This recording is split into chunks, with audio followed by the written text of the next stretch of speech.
Tayo ngayon sa Kaipian, sa bahay ng tropa ko. Ayan si Arnold.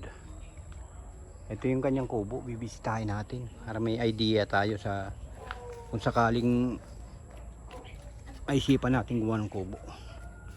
Isa, dalawa, tatlo, apat, anim. Ayan.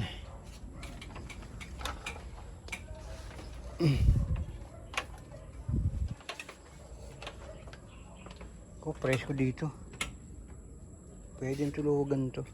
Uy! Ay nakatira. Cute na cute oh.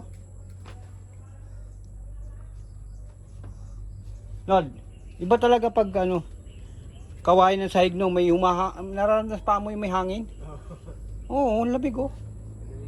Kaya nga, sabi ni misis ko, gusto niya yung ano, yung pilonic para may kabitagan. Sabi ko, Pilonic? oo kaso iinit ka ako.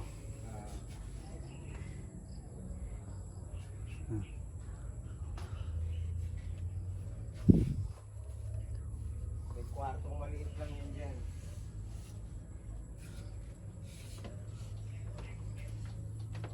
Ayos na ayos to. Yung CR, pag magsi-CR ka, mag-helmet ka na lang. Nalagay ng takip sa mukha. Hindi makita. Hawa ka. On process pa eh.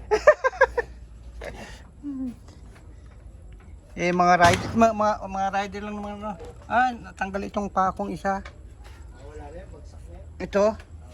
Oh, pero ano eh, tutukuran lang naman to sa ilalim eh. Lalagyan pa. Doon sa tumitira dito, paki-repair yan.